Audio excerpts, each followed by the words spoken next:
Բարի երեկո սիրելի հեռուստադիտողներ, 5-րդ ալիքի եթերում հարցազրույցն է այսօր մեր տաղավարում հյուրընկալել եմ երկրորդ նախագահ Ռոբերտ Քոչարյանի գրասենյակի ղեկավար Բագրատ Միկոյանին։ Պարոն Միկոյան, շնորհակալ եմ մեզ հյուրընկալվելու համար։ Բարի երեկո, ձեզ շնորհակալություն։ Մոտ մեկ շաբաթ է անցել երկրորդ նախագահի ասուլիսից, ասուլիսին հաջորդեցին բուռն քննարկումներ ու բազմաթիվ արձագանքներ եւ կուզենայի մեր զրույցի ընթացքում առաջին հերթին անդրադառնալ նաեւ հնչած քննադատություններին։ Պարոն Միկոյան, երկրորդ նախագահ Ռոբերտ Քոչարյանը չգիտի Հայաստանի Հանրապետության սուվերեն տարածքի ճշգրիտ չափը։ Շնորհակալություն հարցերի համար։ Իշխանությունները որ ասին նախագահ Քոչարյանը տարածքի չափը չգիտի, իրենք նույնիսկ ընկալման հետ ես կանրադառնամ տարածքայինին, բայց սկզբից ասեմ, որ եթե կարդան իրանք ինչ ասել կամ լսեն, նախագահան ասում է Հայաստանը ավելին է, քան մեր սահմանները։ Ֆիզիկական սահմանը չի, հարգելի ԿՊԱ-ականներ կամ ոչ հարգելի է տվյալ դեպքում, ընդհանրապես։ Հայաստանը դա հայերն են, դա հայկական ներուժն է, այն ներուժը սփյուռքի, որ գնալով ոչնչացնում եք, եկեղեցու ցանցի ներուժը, որը գնալով ոչնչացնում եք, էդ է, որ Հայաստանը ավելի մեծ է, քան սահմանները, լավ ընկալման հետ կապված խնդիր ունեք, եթե ունեք հաջորդիվ կբացատրեմ արդեն քառակուսի կիլոմետրերով։ Մի իշխանություն, որը ասում է, որ Ալիևը պետք է որոշի Հայաստանի սահմանները, Ադրբեջանը պետք է ասի, առնվազն Հայաստանի սուվերեն տարածքի չափի մասին խոսելու իրավունք չունեն։ Ռոբերտ Քոչարյանը շատ լավ գիտի Հայաստանի սուվերեն տարածքի չափը, ավելին Ռոբերտ Քոչարյանը իշխանաթողումից հետո թողել է 41,000 քառակուսի կիլոմետրանոց հայկական պետություններ։ Այ իրենք չգիտեն այդ տարածքի չափը ու իրենք են մոլորվել, թե ով, երբ ու որքանով է որոշելու։ Այսօր մենք ապրում ենք մի պարագայում, երբ որ 200 քառակուսի կիլոմետր իրենց իսկ ընդունած սուվերեն տարածքից ադրբեջանական օկուպացիայի տակ է ու բարձրաստիճան զինվորականները հայտարարում են, որ կսովեն, կգնան։ Հիմա հարց առաջում դիետոլոգ եք, թե բարձրաստիճան զինվորական։ Այսինքն այդ հարցը ընդհանրապես պետք է հանել։ Իհարկե գիտի, շատ լավ գիտի, իրենցից լավ գիտի եւ ավելին այդ տարածքից մի քառակուսի մետր իր պաշտոնավարման ընթացքում ոչ զիջվել է, ոչ օկուպացվել է։ Միգուցե մտավախությունն այն է հակառակը պնդողների, որ իրենք էլ չգիտեն, թե արդյունքում այս սահմանազատում եւ սահմանագծում գործընթացի արդյունքում Հայաստանից ինչքան կմնա։ Գիտեք, իրենց իշխանության օրոք փաստացի օնլայն ռեժիմով այդ տարածքը պակասում է, օնլայն ռեժիմով։ Երևի հենց անհանգստությունը իրենց մոտ դրանից է։ Հարց հնչեց նաև բանակի մասին, մեջբերեցին Ալեն Սիմոնյանի հայտարարությունը, թե իր ծառայության տարիներին բանակում ինչքան վատ էր, սակայն Ռոբերտ Քոչարյանն ասաց, որ չի պատրաստվում մեկնաբանել Ալեն Սիմոնյանի նման մեկի գնահատականները, դուք ինչպես կարձագանք եք։ Գիտեք, մեկնաբանելու փոխարեն մի քանի թիվ պարզապես Ռոբերտ Քոչարյանը ստանձնել է իշխանությունը 98 թվականին եւ պարզապես հիշեցնեմ 98 թվականի սոցիալ-տնտեսական որոշ տվյալներ շատ փոքր, աղքատությունը 56%-ից ավել, բնակչության 56%-ից ավել ապրում էր աղքատության շեմից են կողմ, բանակի բյուջեն մոտ 66 միլիոն դոլար էր ընդամենը, մոտ 66 միլիոն դոլար։ Եվ Ռոբերտ Քոչարյանը 2008 թվականին իշխանությունը հանձնել է, բանակի բյուջեն կազմել այդ պահին 360 միլիոն դոլար կամ ավելին, այսինքն 6 անգամյա աճ, եւ այդ աճը դրսևորվել է տարեց տարի, այսինքն տարեց տարի բանակի վիճակը լավացել է, հատկացված գումարները նույնպես։ Մեկ այլ հետաքրքիր տվյալ զուտ աշխատավարձերի տեսակետից դասակի հրամանատար լեյտենանտը 98 թվականին ստացել է 33,000 դրամ աշխատավարձ 98 թվականին 2008 թվականին նույն դասակի հրամանատար լեյտենանտը արդեն ստացել է 164 մոտարապես 1000 դրամ 6 անգամ աճել է դա պարզապես որ գիտեք լսողների մի մասը արդեն տարիքային բանով չի հասկանում դա ինչ է 164,000 դրամի կարելի էր գնել 92 կիլոգրամ կարագ եկեք ֆիքսված բանով խոսենք որ չցրվենք հիմա դասակի հրամանատար լեյտենանտը իրենց իշխանության օրոք կարողանում է գնել իր աշխատավարձով 92 կիլոգրամ կարագ եթե կարողանում են շնորհավորում եմ եթե չէ թող արդեն իրանք այդ հարցերը լուծեն իմիջիալոց նույն ձևի աճ գրանցվել է թոշակների պարագայում Միջին թոշակը 98 թվականին եղել է մոտ 3700 դրամ, 2008 թվականի նախագահի հեռանալու պահին միջին թոշակը 21800 դրամ էր կազմում։ Այսօրվա գներից նորից վերանանք, նորից կարագով խոսենք, էլի։ Լավ որակի, թանկ կարագի մասին է խոսքը։ 2008 թվականի այդ 21800 դրամը դա 12 կիլոգրամ կարագի գումար էր։ Որպեսզի մարդիկ պատկերացնեն գնային Այսօրվա թոշակառուն պարզապես թող իր ստացած թոշակը վերածի կարագի, նորմալ գնի, լավ որակի կարագի ու հասկանա, թե ինչ տիպի շեղում կա։ Նույնը գրանցվել է ուսուցիչների աշխատավարձերի պարագայում առնվազն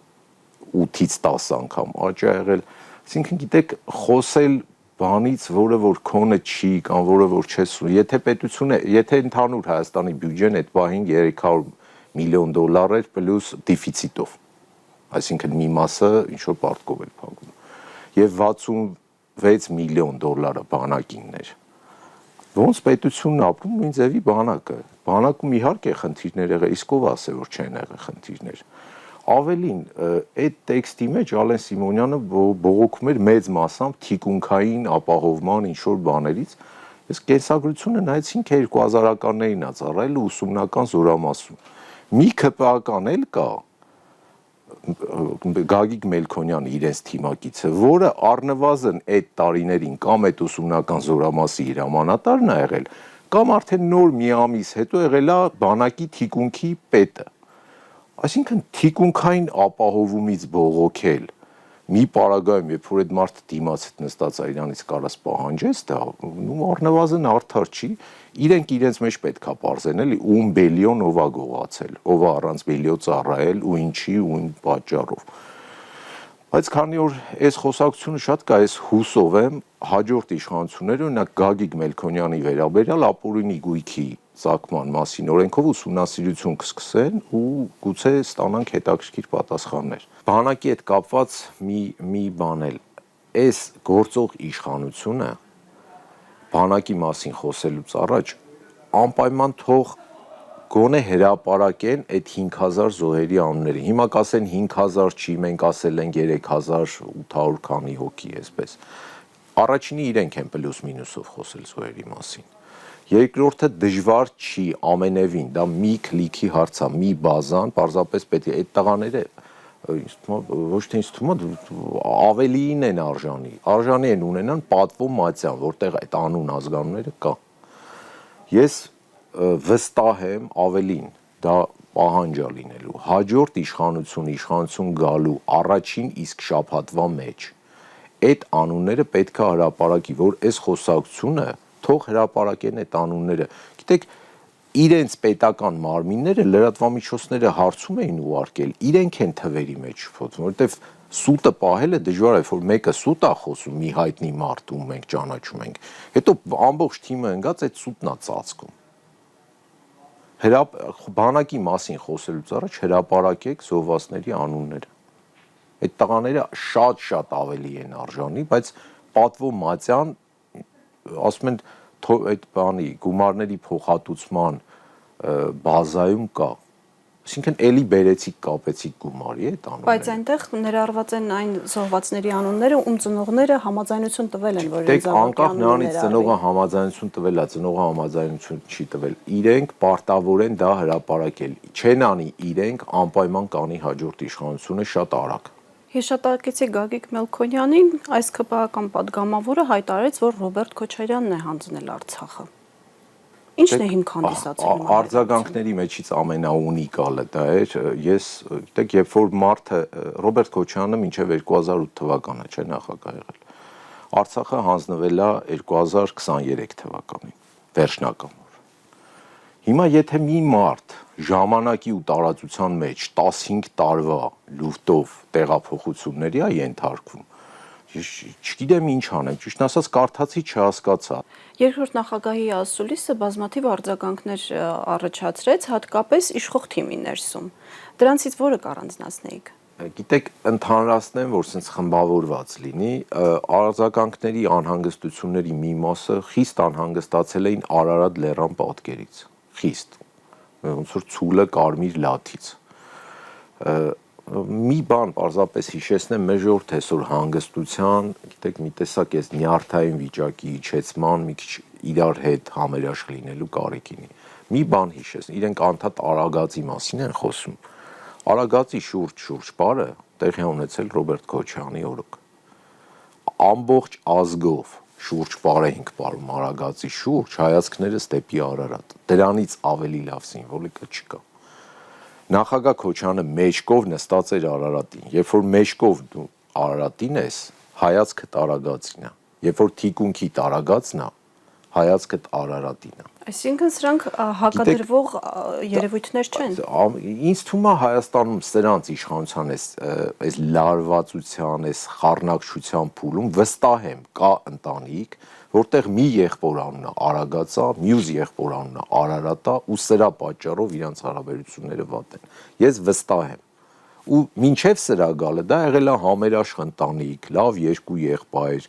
իրար հետ մեծ եւ փոքր եղբայր, չգիտեմ, իրար հետ ամեն ինչ լավ արել են իրանց ընտանիքներով։ Սա եկել է դա այդ ամեն ինչ խառնել է։ Պարոն Միկոյան, ուզում եմ անդրադառնալ Նիկոլ Փաշինյանի հայտարարությանը, որը նա արել է Զայեդ մրցանակաբաշխությունը Աբու Դաբիում ստանալու ժամանակ մեջբերում։ Վերջին գրեթե 40 տարիների ընթացքում երբեք չէիք տեսնի խաղաղություն, Հայաստան-Ադրբեջան բառերը միասին, եւ նույնիսկ եթե այս բառերը միասին օգտագործվեին, դա կնշանակեր ինչ-որ անհավանական բան։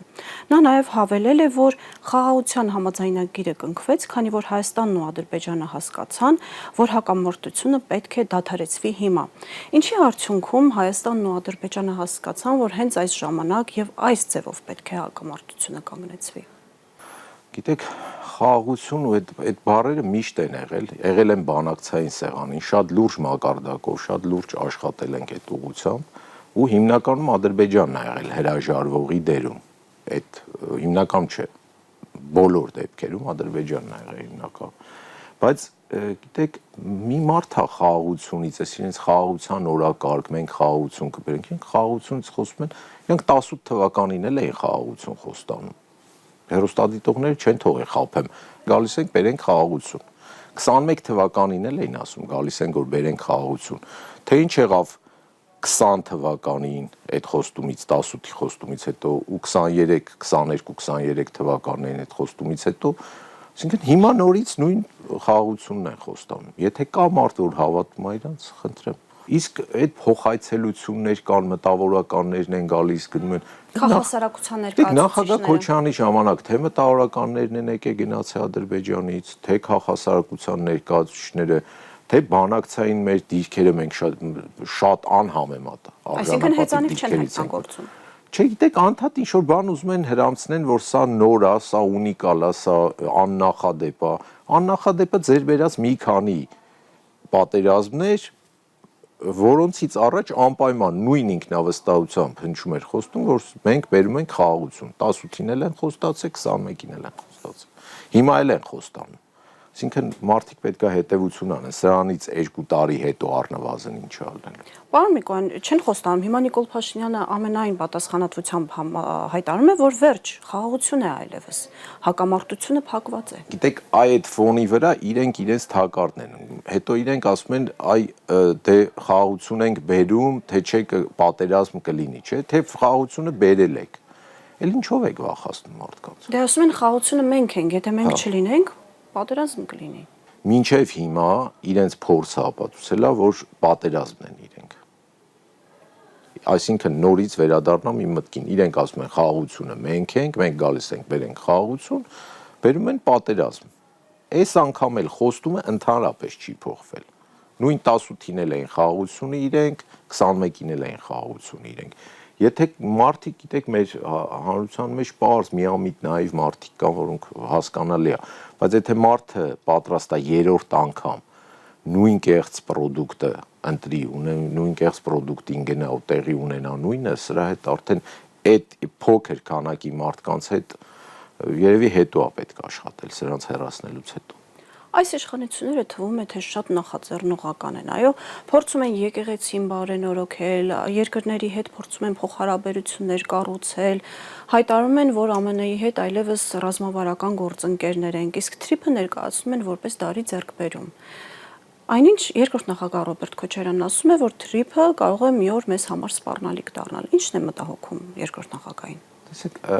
այնքան բաց ու ակնհայտ է Իրանի Իսլամական Հանրապետության կողմից արդեն շատ բաց անհանգստություն կա այդ պրոյեկտի վերաբերյալ։ Շատ բաց, որովհետև անորոշ է։ Ոնց որ մեր հանրությունը չգիտի դա ինչ է։ Ինչ չափի, ոնց մեզ ընդհանրապես ասել են, հանրության ասել են, որ դրա 26%-ն է հայկական լինելու առայժմ հետո մի օր գուցե ինչ որ մի բան լինի, այսինքն արտաքին քաղաքական մեր մեծ հարևանների գերտերությունների անհանգստությունը առավել քան ակնառու է։ Տրամպի վարչակարգը առնվազն 2 տարի հետո հեռանալու է։ Իրանի Իսլամական Հանրապետությունը ու Ռուսաստանի Դաշնությունը չեն հեռանալու, աշխարհագրությունը փոփոխելի չի այս պարագայում։ Այսինքն չտեսնել դա նախագահի առաջարկը հետևյալն է, որ կարելի է բանակցել, ինչ որ ձևի ներգրավել չինական ու ռուսական հետաքրքրությունները համադրելով ամերիկյանի հետ, որովհետեւ գիտեք Հայաստանը լինելով փոքր երկիր ոչ թե լինի այդ տարբերությունների իրենց բախման կենտրոն, այլ համադրելի շահերի կենտրոն։ Բոլոր կողմերի հետ արդյունավետ աշխատել։ Կարելի է աշխատել ու շատ ունիկալ հնարավորություն է դա։ Մենք ունենք դրա վառ օրինակը, որ այդ շահերի հակադրումը չէ, շահերի համադրումն է Հայաստանում օգտագործվել ու մենք ունեցել ենք աճի լավ տեմպեր, հանգիստ խաղաղ կյանք։ Խաղաղությունը այդ համադրումով է, խաղաղությունը հակադրումով չի լինելու։ Ես չգիտեմ 2 տարի հետո Տրամպի վարչակարգի հեռանալուց հետո ինչ է անելու Հայաստանի ապագա իշխանությունները այս պայմանավորվածությունների այս որակի բեռով։ Գիտեք, տրիպից շատ են խոսում վերջերս։ Մեծ մասը առանց հասկանալու, դա ինչա, ոնց է ավարտվելու, ոնց է սկսվելու, ինչ գումարներ եւ այլն։ Տարեկան միլիարդից ավել դոլար պարտք վերցնող պետությունը, որպիսին Հայաստանն է։ Մոտ 100, մաքսիմում ասենք 150 միլիոնանոց պրոյեկտը 70 քանի տոկոս տալիս է այլ պետության։ Լավ, պարտք եք վերցրել, դրանով սարքեի, կլներ ամբողջ հայկական հսկողությամբ, տայք կոնցեսիոն պայմանագրով որևէ կառավարիչի, դեք այս տրիպի հետ կապված մի հետաքրքիր բան էլ կա, Ալիևը ի սկզբանե հայտարարեց, որ որևէ հայ սահմանապահ չի շփվելու ադրբեջանցիների հետ։ Իրենց պատվից ցածր է հայերի հանդիպելը։ Եվ ինչ լսեցինք տարբեր բառերով, ֆոկուսներով, որ ինչ-որ back office, front office, Ժորժան, դա բարձ նշանակում է, որ հայ սահմանապահ ադրբեջանցու հետ չի շփվելու։ Դրանունը կդնեն back office, up office, down office, կապ չունի։ Դա է։ Ու քանի որ trip-ը անգլերեն բառ է, անգլերեն բառակազմությունը ինքը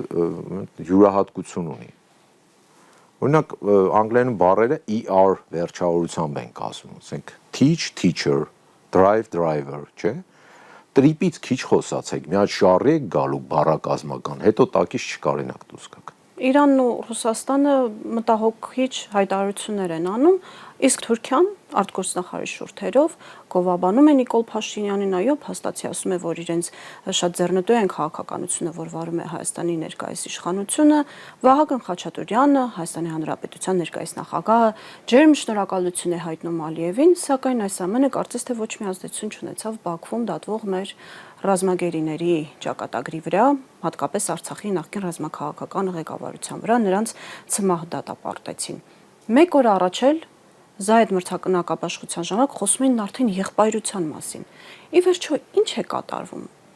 Ռոբերտ Քոչարյանն ինչպես է տեսնում այս իրավիճակը, սա ինչ-որ խաղ է, ինչ-որ սցենար է, թե հենց այսպես է լինում իրական Հայաստանի Նիկոլ Փաշինյանի խաղաղությունը։ Զայդ մրցանակաբաշխության այդ մրցանակ ու հաջորդ օրը այդ դատավճիռները ամենապարզ բացատրությունն է, թե ինչ է լինելու, ինչ է կատարվում Հայաստանի հետ։ Անդադ ինչ-որ երկաթի մրցանակ, հերթական նվաստացում, մրցանակ, նվաստացում։ Այսինքն այս ցիկլից պետքա դուրս գալ, ինչ-որ ձևի պետքա դուրս գալ։ Դա արվում է բանակցողի ու քաղաքական թիմի փոփոխությամբ։ Այլ բանաձև չկա։ Երևի քաղաքական քարտեզի վրա չկա պետություն պարտված չլինի։ Բայց երբ որ այդ պարտությունը տրանսֆորմացվում է շարունակական նվաստացման, անվերջ նվաստացման, որևէ մեկի հետ չի եղել։ Այսինքն այս անվերջ նվաստացման թելը պետքա կտրել, հասկացանք, պարտվել ենք, բայց մեր ազգը իր մեջ շատ մեծ պոտենցիալ ունի։ Ունենք փայլուն երիտասարդություն, որ կողմ նայես, ունենք շատ լավ հայտնի արժանի կայացած մարդիկ։ այդ ներուժը պարզապես պետք է օգտագործել, այդ պարտության վնասը հաղթահարել հոգեբանորեն, տնտեսապես, արժանապատվության տեսակետից։ Մի քանի պարզ օրինակ։ Հայաստանի ֆուտբոլը չի ներկայացնում Հենրիխ Մխիթարյանը, Հայաստանի շախմատը չի ներկայացնում Լևոն Արոնյանը, բիզնես դաշտում կալանավորել են ամենահաջողված բիզնեսմեններից մեկին Սամվել Կարապետյանին։ Հայ առաքելական եկեղեցու լավագույն սպասավորները բանտում են, ասենք Միքայել Սրբազանի աղոթքը Շիրակի մարզի եկեղեցիներում չի լսվում, Արշակ Սրբազանը չի զբաղվում եկեղեցու դիվանապետության աշխատանքով, Ռոբերտ Քոչյանը չի բանակցում Հայաստանի անունից արժանապատվորեն ու նորմալ։ Եվ կարամ հարյուրավոր մարդկանց անուն տան, որոնք իրենց ոլորտում իսկապես կայացած են ու փորձ ունեն, բայց այս մարդկանց կողմից իրանք մի կողմ են մղվել։ Այսինքն ունենալով այս մեծ պոտենցիալը, մենք ինչ-որ մարդկանց հույսի ենք, որոնք ստանում են մրցանակ, հաջորդ օրը նվաստացում, հետո նոր մրցանակ, նոր նվաստացում։ Արդեն չգիտես այդ մրցանակը նախորդ նվաստացման համար են ստանում, թե գալիք, էլի։ Խոսեցիք բանակցողի փոփոխության մասին, 2026-ը ընտրությունների նախընտրական հիմա շրջան է եւ այս իշխանությունները ճիշտ է վաղուց են անցել ընտրապարկը պայքարի, նայեք քարոզչությունը վաղուց են վարում, բայց ասում են ես բարձրացնում եմ աշխատավարձերը, ներդրում եմ առողջապահական, ապահովագրական համակարգ, ասֆալտ եմ անում ճանապարհներին, քիչ է։ Ընդդիմությունը ինչ կարող է ավելին արել։ Շատ սիմվոլիկ բառ ասեցիք, սկսեմ վերջից։ Իրենց իշխանությունը շատ նման է իրանց արած ասֆալտին, որը Երևանաբնակներս հաստատ տեսանք, այսինքն ինչ որ հարթ ուղիղ բան է, որը գովաբանվում է եւ այլն ցույց են տալի տարբեր ձևի, մուննաթ են գալիս ժողովրդի վրա, որը ձյան հետ հալչում գնում է։ Ու այս տարի շատ առաջ ձյուն էր, հուսամ էս իշխանությունն էլ իրենց ասֆալտի պես հալչելու է գնա, այսինքն այդ փոսերը, որ այդ դա 7 միլիարդ արտաքին պարտք են վերցրել, միակ բանը, որ ասում են ինչ են արել կոնկրետ, ասում են ասֆալտ։ Այսինքն 7 միլիարդ դոլարի ասֆալտը ձյան հետ գնաց, շատ նման են, այսինքն իրենց միակ դրոշակակիր ձեռքբերումը, իրենց իշխանության հետ հալվելու է գնա։ Այս տարի էլ ձնառատ տարի էր։ Ընդդիմությունը ոչ միայն պետք է առաջարկի, այլ պետք է իշխանություն ստանձնելով անի։ Ի տարբերություն իրենց,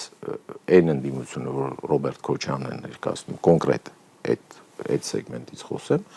ոչ թե խոսում են, այլ անում են։ Ես ձեզ նոր թվեր բերեցի, որը որ առանց անպագորգոր խոստումների 6-ապատկում, 10-ապատկում, այսինքն խոստանալը շատ հեշտ է, ցանկացած փոքր երեխա կարող է ինչ-որ բաներ խոստանա, բայց անելը առավել եւս առանց խոստանալու շատ դժվար է։ Վերջերս շատ է այդ պարգևավճարներ, պարգևատրումներ այդ թեման, իրենք խոստացել էին, որ ամեն նախարար պետք է 9 միլիոն դրամ առնվազն մի անգամ, բայց ոնց հասկանում ենք մի քանի անգամ, բայց մեկն է խոստացել էին, որ պարգևավճար են ստանալու նախարարները։ Ասեմ ինչ էր խոստացել։ 21 թվականի հունիսի 10-ին Գյուլաքարակում, Ստեփանավանում բառացիորեն խոստացել է, որ միջին թոշակը պետք է բարձրացնենք 67-68 հազար դրամի։ Հիմա միջին թոշակը 49,000 դրամ է, ասել են չենք է բարձրացնելու։ Դե պարզել են, որ թոշակառուները չգիտեն ինչպես վարվել այդ գումարը։ Հիմա հաջորդ անգամ այս նախընտրականին, որ կգնա Գյուլաքարակ, Ստեփանավան կամ այլ բնակավայրեր, թող իրեն ասեն, ուրա մեր 67-68 հազար դրամ միջին թոշակը։ Այսինքն մենք չգիտենք այդ 10,000 դրամը թոշակառուները ու ինչ անենք, նախարարները գիտեն միանգամից 9 միլիոն դրամը ինչ անեն։ 3 էր առաջի օրներ ընդունեցին, որ 100 տարին լեռանա թոշակառուներից 1 միլիոն դրամ պետքա փող տան։ Բոլոր թոշակառուներին մաղթում եմ հասնեն այդ տարիքի ու այդ գումարը ստանան։ Բայց գիտեք, որ գրել էին գաղտնի է, այդ որոշման մեջ մի կտոր գաղտնի է։ Կարող է դեկտեմբերին բոլոր մինիստրների 900-ամյակը լրացել է, որ ամեքին 9 միլիոն տվեցին։ Դե ասում են, եթե բարձր պարգևավճարներ չտան, լավ աշխատավարձեր չտան,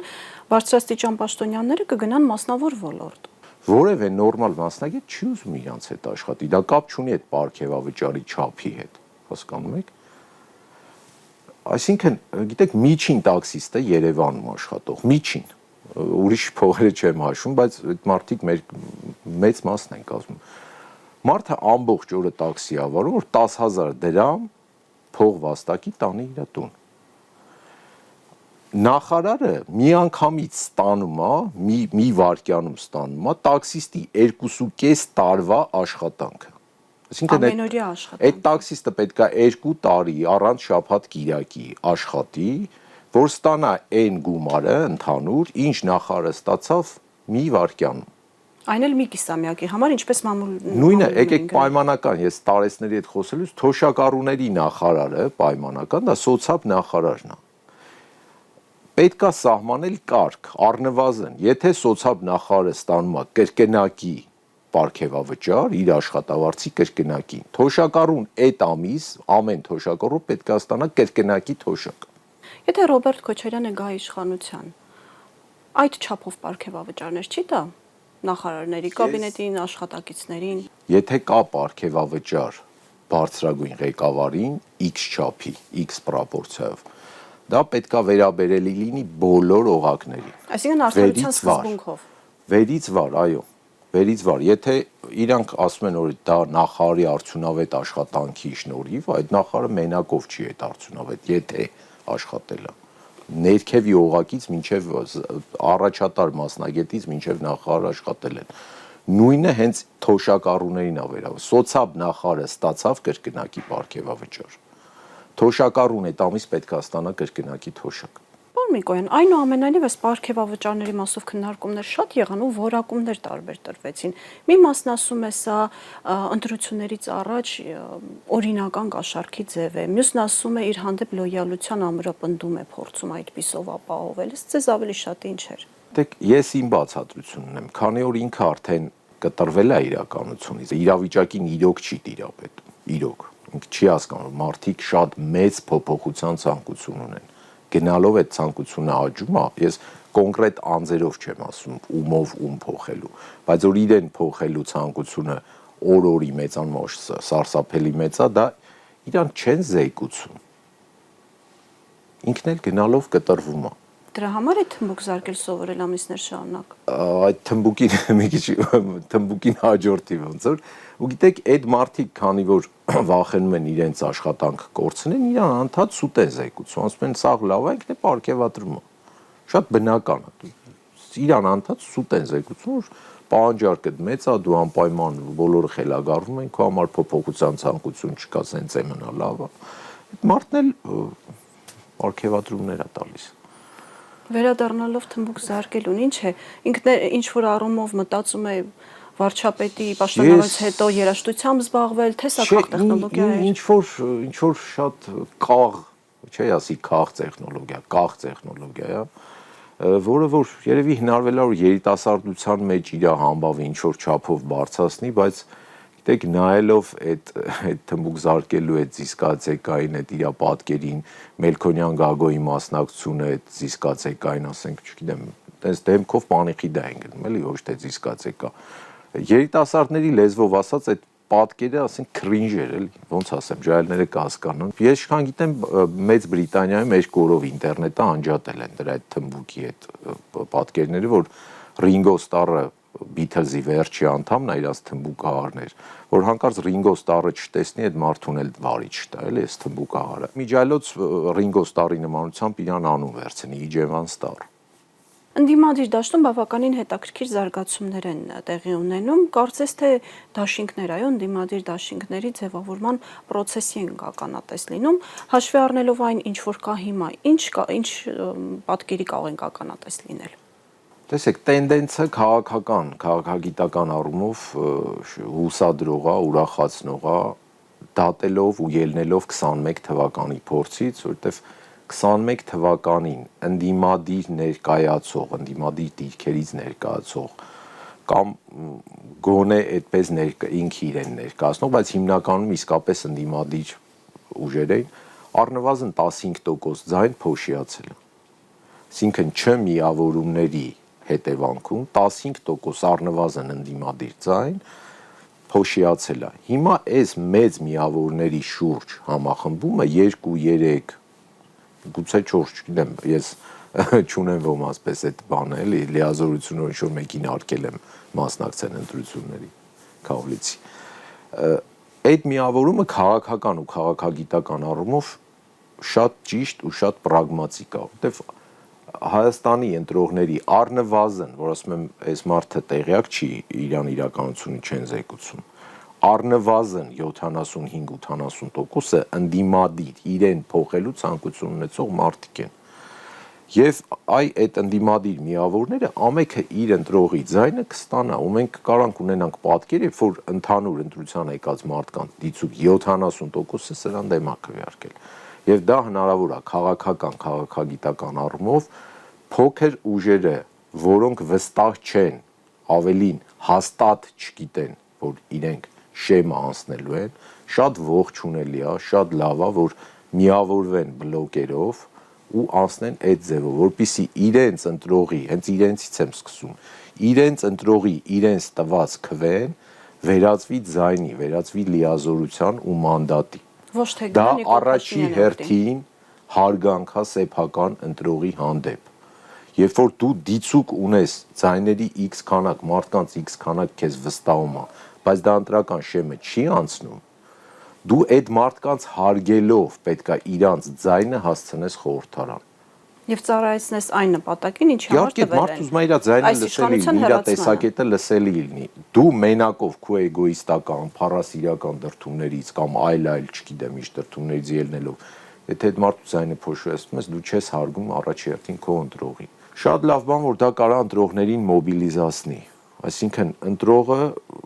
տնից դուրս գա մենք այդ խնդիրը ունենք ընտրություններին չեն մասնակցում հիմնականում երիտասարդության մի մասը չի մասնակցում մեծ մասը մոտիվացիա չկա մարդիկ չեն հավատում որ իրենց ձայնը կարող է ինչ-որ բան փոխել դեք ես երիտասարդներին փորձեմ մոտիվացնեմ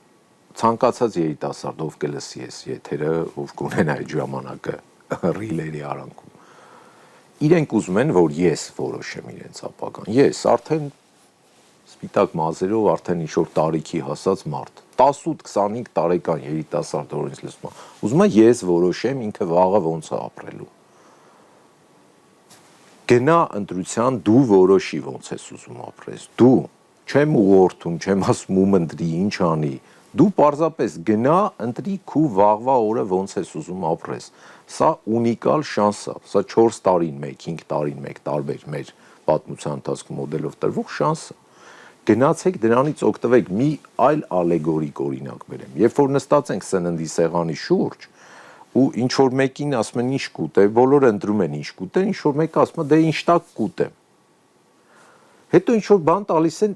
ասում է աղի է դու չես դա ընտրել դու բողոքելու իրավունք չունես խնդրում եմ գնացեք ընտրության ձեռք բերեք պահանջելու ձեր տոմսը դա պահանջելու երիտասարդները այսօրվա առավելը շատ ուրախալի է պահանջկոտ են պահանջատեր են գնացեք ձեր պահանջելու իրավունքը վերցրեք վաղը եթե դու չես մասնակցել ընտրության դու չես կարող պահանջել իմիջիալոց սկանդինավյան երկրներում կա ինձ թվում է սա ինչ որ մի փուլում Հայաստանում պետք է կիրառել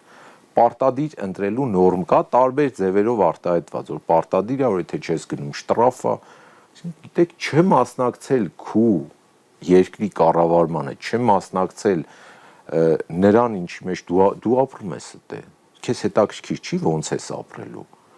ով է լինելու այն մենեջերը այն ղեկավարը ով որ ինչ կոալիցիոն թիմով տանելու է դիցու կոալիցիոն թիմով տանելու է քու վաղվա մինչև մյուս ընտրություն գող կլնես նորից կընտրես գող չես լինի հիմա ինչքան օրինակ բերեցի որ սրանք ինչ ասել են լրիվ հակառակն են արել վստահ եմ իրեն 21 թվականին ընտրող մարդկանց մեծ մասը հատուկ գնալու է որ իրան պատժի քվեով պատժելու մեխանիզմ է դա տեսեք շատ եմ շփվում մարդկանց հետ տարբեր ռեգիոններում տարբեր խավերի հետ որ ասում են վստահ չենք որ բան կփոխվի այդ չվստահություններ որ այդ նույն մարդիկ մնացին մի մասը մնաց տանը չգնաց ընտրության ու չփոխվեց իսկ մարդկանց մի հատ ճշշող մասել ասում է շատ լսած կլինեք որ ասում են ձեռս կտրվեր 21 թվականին Նիկոլին չընտրեի շատերը ասում են Քոչյանին ընտրեի սենց չէր լինի ու մարդիկ ճիշտ են եթե ընտրեին այդ ժամանակ սա մունատ չի, հոխորտանք չի, ժողովրդական լեզվով ասած երեսով տալ չի։ Պարզապես շատ լավ է, որ այդ մարդիկ գիտակցել են, գիտակցում են, շարունակելու են գիտակցել ու գնալու են ընտրության, որտեղ իսկապես եթե նախագահ Քոչարյանին ընտրեին, այսօրվա այս վիճակը հայաթափված Արցախը չէր լինելու, սրանք այն ժամանակ վախացնում էին Քոչարյանը, որ ընտրվի պատերազմ կլինի։ Պատերազմ չընտրվեց, պատերազմ եղավ։ Եվ ոչ մեկ անգամ, ցավոք սրտի։ Այսինքն այս ամբողջ արհավիրքը սկսած ազգային ողբերգություններից, Արցախի հայաթափումից, Եռաբլուրի եռապատկումից, այս բազմաթիվ անհետ կորածներով շատ դժվար ու ծանր խոսակցություն է։ Վերջացրած տնտեսական ամենօրյա գահավիժումից, արտաքին պարտքի սարսափելի աճից, որը մենք ենք տալու, սա չէր լինելու։ Հունիսին ունենք շանս նորից սա կանգնացնելու։ Այդ շանսից պարզապես պետք է օգտվել, վստահ եմ շատերը 21 թվականին իրեն ձայն տվածները օգտվելու են, ուժը տալով այս կամ այն ընդդիմադիր ուժին, ում իրենք կցանկանան։ Եվ ինչ օրակարգի ուղղությամբ է աշխատում այս պահին ընդդիմությունը 2026-ին ընթരാճ։ Տեսեք, նախագահ Քոչարյանի օրակարգը 18 թվականից սկսած չի փոխվել։ Կանգնեցնել կամ վերջ տալ, դանդաղեցնել սրանց կողմից բերվող ամենօրյա ռեժիմով արհավիրքներին։ Այդ օրակարգը ոնց կար, այդպես էլ մնալու է ու 26-ին այդ օրակարգն աշխատելու։ Սրանց հանել, առողջ ուժերով լծվել երկրի կայունացմանը, մեր արժանապատվության, մեր հանգստության, մեր համերաշխության, բայց այդ համերաշխության բառը ամենևին չի նշանակում ինչ որ գիտեք պատասխանատվությունից խուսափել որոշ մարդկանց։ Տեսեք, քաղաքական պատասխանատուները, որոնք կատարել են քաղաքական մեծ բազթողումներ կամ քրեական, արդեն քրեականին տանում, իրենք պատասխանատվությունից չեն կարող խուսափել որևէ պարագայում։ Պարզապես ժամանակը ինչ որ մի պահի կամ շուտ։ Սովորական քաղաքացին, որը X ժամանակում հավատացել է սրանց, որովհետև սրան մի պահ չհավատալը դժվար է սովորական մարդու համար, որովհետև շատ մեղրածուր է խափում, շատ։ Այդ մարդը ինքը իր պատասխանատվությունը արդեն այս մի քանի տարվա մեջ զգացել կրել է։ Սա հասկացել է, սխալ ընտրությունից ավելի մեծ պատիժ չկա թե անձնական կյանքում, թե հասարակական կյանքում։ Ցանկացած պարագայում սխալ ընտրությունը ամենամեծ պատիժն է։ Քաղաքացիական ընտրության համար չկա պատասխանատվություն։ Քաղաքական ընտրության ու որոշումների համար այո, պարտադիր լինելու է պատասխանատվություն,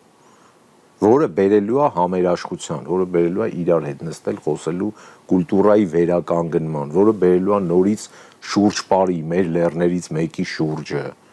Հետ նայեն, ռետրոսպեկտիվ նայեն։ Սրա հայտնվելուց է, այս խառնակցության հայտնվելուց է, գիտեք, մի հատված այս մարդու հետ կապված խաղաղություն են բերում։ Եթե մարդը չի կարողանում իր անձնական էմոցիաներին խաղաղություն բերի, ինքը արտաքին խաղաղություն չի կարող։ Նկատի ունեք, որ անձնական վերահսկման մեխանիզմներ չունի։ Ազգային ժողովում տեսել եք ինչ օրնանում այդ մարդը։ Եթե մարդը սեփական էմոցիաները չի կարում խաղաղեցնի, արտաքին վտանգները ու խաղաղություն չի բերելու։ Ցանկացած մարդ թող ինքը մի հատ, եթե մեկի հետ կոնֆլիկտ ունենա ու սա գա խաղաղեցնելու, կթողնի մոտենա։ Փոքր կոնֆլիկտը սա կվերածի մի հատ արունահեղության։ Այն որ կարա 2 րոպե խոսեմ, վերջացնեմ։ Նորից անդրադառնալով ընտրություններին, Կայասի հայտարարությամբ բովանդակությունը հիմնականում այն էր, որ հենց Մոլդովայի օրինակով աջակցելու են Հայաստանին։ Եվ ինչպես բազմաթիվ քաղաքական գործիչներ, քաղաքական մեկնաբաններ են ասում, որ նույն այդ Մոլդովայի օրինակի հիշատակումը բավականին վտանգավոր է։ Եվ հետևաբար հարց է առաջանում, պարոն Միկոյան, եթե այս իշխանությունը գնա կեղծիքների, եւ Մոլդովայի օրինակով որոշակի գործիքներ կիրառվեն, ինչ է կանելու։ Տեսեք, եկեք երկու մասի բաժանենք։ Մոլդովայի նմանությունը ես որպես քաղաքական կրթություն ունեցող մարդ մեծ մասամբ համաձայն չեմ Մոլդովան պրոյեկցիա անելու Հայաստանի վրա, որտեղ երկու շատ մեծ տարբերություն կա։ Բուն Մոլդովայում իշխանությունը պարտվել է։ Դրսի ընտրողների եվրոպական տեղամասերի ձայների շնորհիվ բերեցին բալանսի, իշխանությունը հաղթեց։ Մենք դրսում ընտրություն չունենք, մեր մոտ ներսն է ընտրությունը։ Մոլդովայի տարբերությունն է, որ Մոլդովայից Եվրոմիություն մի քայլ է, Ռումինիան կողմն է։ ազգային ընկալման տարբեր հետազոտություններով մոլդովացիների մի մաս զգալի մաս իրեն համարում է ռումինացի ազգային պատկանելությամբ մի զգալի մաս լեզվական պատկանելությամբ իր մայր լեզուն համարում է ռումիներենը շատ մեծ մաս ունի ռումինական անձնագիր եթե չեմ սխալվում մոտ 600,000 մարդ ռումինական անձնագիր ունի իրենց կողքը Ռումինիան է, որը իրենց ամեն դեպքում բարեկամ երկիր է։ Դրա համար այդ պրոյեկցիան մեր կողքը Թուրքիան է։ Մեր մոտ կան մարդիկ, ովքեր Թուրքիայի անձնագիր ունեն։ Իրենց համարում են թուրք, թուրքերենը համարում են մայրենի լեզու։ Մի քանի հոգի կան երևի։ Բայց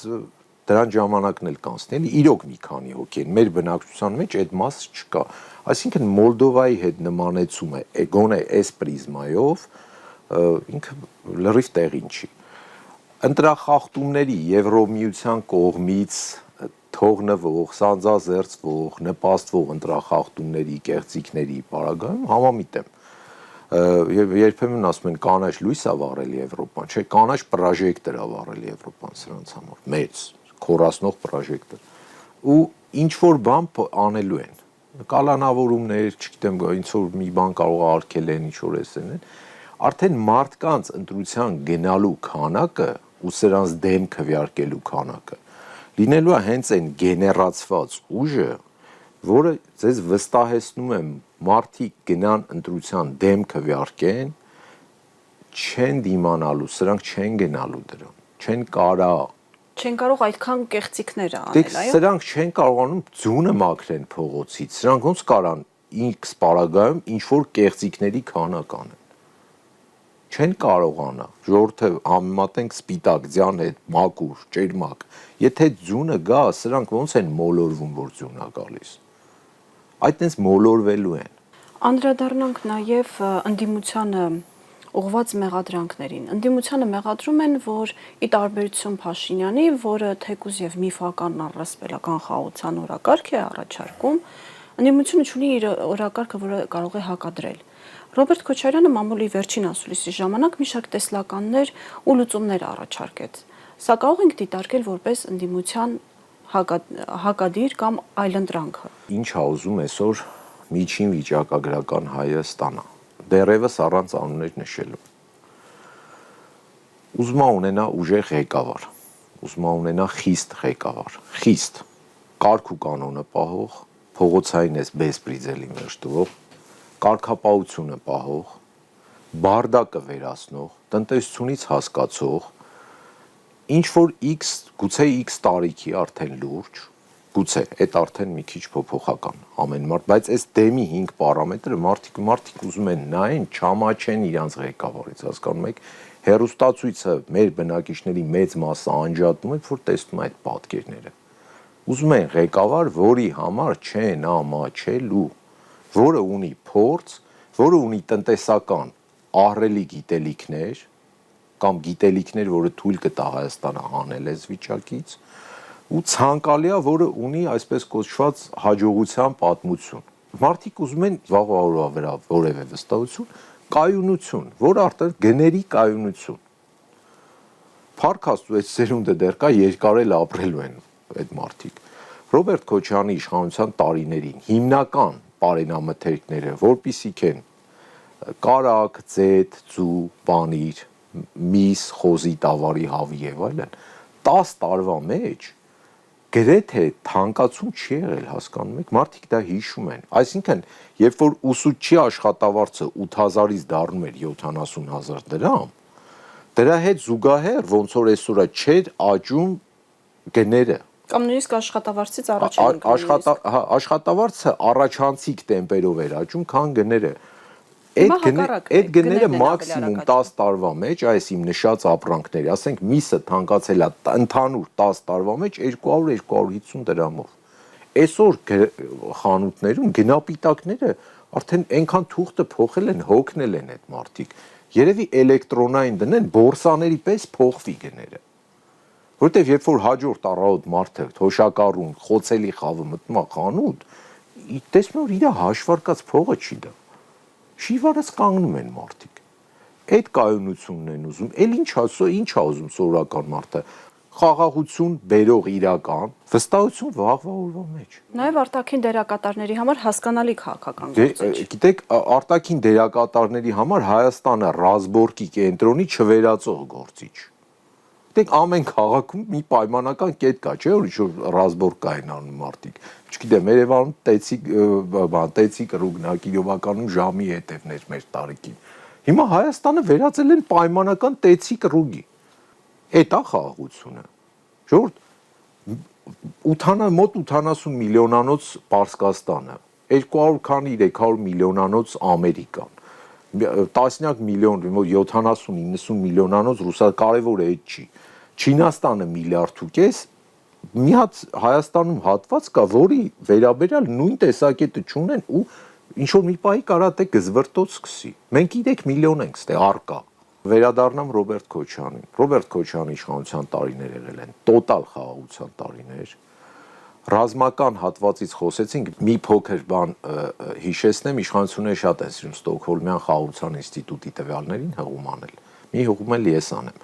Ռոբերտ Քոչյանի պաշտոնավարման տարիներին մեր եւ Ադրբեջանի ռազմական ծախսերի բալանսը 10 տարվա միջին է։ Եղել է 2.1%։ Հաշվի առնելով, որ մենք պաշտպանվող կողմ ենք, իրենք հարձակող, մենք հարձակվելու բան չունենք, ու հաշվի առնելով, որ Ադրբեջանը մարդկային ռեսուրսով, ֆինանսական ռեսուրսով մեզանից առնվազն 3 անգամ միշտ մեծ է եղել, միշտ։ Այդ տարբերությունը, այդ ծախսերի տարբերությունը ինքը լիովին թույլ է տալիս, որ դու խաղաղություն ապահովես, լիովին։ Դա նաև այդտեղ հաշվի առնենք, որ Ադրբեջանը այդ ծախսերով կասպիական նավատորմ էր պահում, որը որ մեծ ծախսեր են, այսինքն դա մեր ճակատին չէր վերաբերում, հաշվի առնելով, որ մենք ռուսականից ու ՀԱՊ գործընկերներից զինատեսակները ստանում էինք անհամեմատ ավելի ցածր գներով կամ նվերի տեսքով, այսինքն բալանսը պահվել է։ Ցանկացած մարդ կարող է հանել 98-2008 թվականների ծախսերի տարբերության գործակիցը 2.1 է եղել։ Սրանց օրոք 3.4 է արդեն։ Ինչ խաղաղություն։ Հետո երբ հա խախտվելու մորոք ու ոնց, դա արդեն ոնց որ Ռոբերտ Քոչյանի պաշտոնավարման տիրույթում չի գտնում։ Սա այն թվերն են, որ եղել են այդ թվականներին։ Հիմա 3.4 է։